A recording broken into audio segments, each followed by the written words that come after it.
Fantastic. But anyway, Fantastic. on the Wrestle Me thing, I know that you're doing the London Podcast Festival with Mark, a live show right soon. Yeah. And I saw on the Wrestle Me Twitter feed the other day that you put in a poll out there to see which episode and which kind of wrestling you're going to focus on. And I have to say, I voted for Giant Haystacks and Big Daddy for two reasons.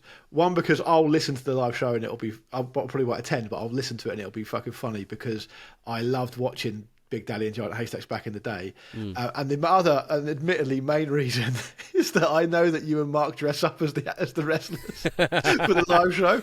And I really well, let's make it quite clear. I made this very clear to Mark the other day. If he has to dress up as Giant Haystacks, he'll just go to his own wardrobe. Okay. As Big Daddy with a bald wig on and a massive leotard, that is fucking good stuff for me. That. Well, I'm starting to get the belly, you know. I can sort of run in and what did he shout? I can't remember what easy was it? Big Daddy was easy, wasn't he? It's the Marcus Spelleth chant, wasn't it? His real name was Shirley Crabtree, and isn't his nephew a really well-respected rugby league player? Yeah, just big lads. I mean, so his brother, the other Crabtree, was obviously the person who sort of ran a lot of the company. So I think Big Daddy was a rugby league player as well, actually. Yeah, he will have been. I think he was in the horse something guards as well. He got banned for having too much of a temper, according to his Wikipedia page. he sort of killed wrestling in Britain a little bit, Big Daddy, because he just stuck around for too long. Right. And his brother was booking all the shows, and he just booked his brother too strong, and so like it kind of all the good wrestlers went away because they're just like, well, I'm tired of losing to Big fucking Daddy. 64-inch chest. He can barely walk. Apparently, 64-inch chest, which apparently, at the time, was a world record. Yeah, absolutely massive. I'd love to see you dress up as him.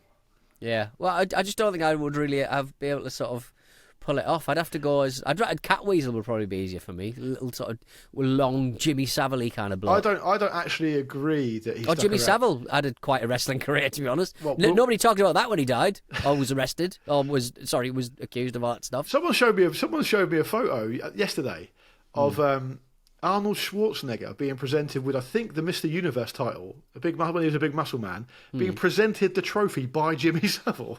I love it. It's good stuff, isn't it? But I don't actually agree with you that Big Daddy stuck around too long, because the simple fact is this. I used to watch Big Daddy and enjoy it in the late 80s, and I've just noticed that his wrestling debut was made in 1946.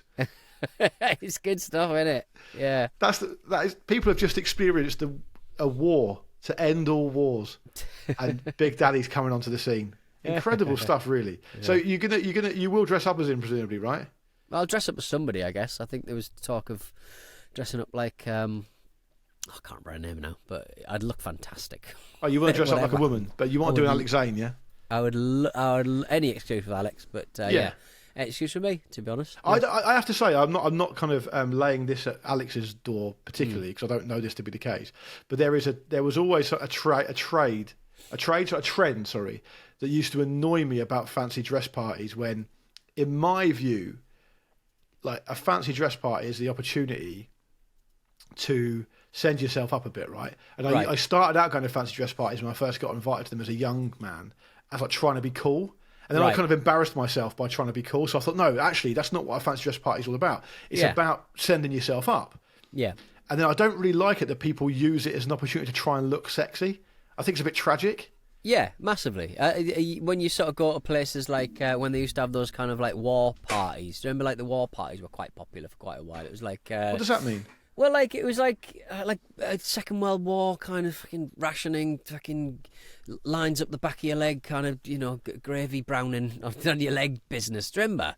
It was like, and the blokes would dress like fucking pilots, and yeah, they would tragically just try and like dress all good looking and sexy and stuff like that. Is it just the same kind of genre as people who try and pretend they're in the Peaky Blinders?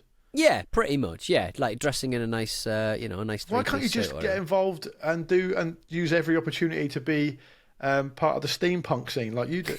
Exactly. Yeah. Why not? Why not get those little glasses you put on a big hat? Goggles. Goggles on a big hat. Goggles and a big hat. That's all you need. It's really. going to be the name of your. It's going to be the title of your autobiography.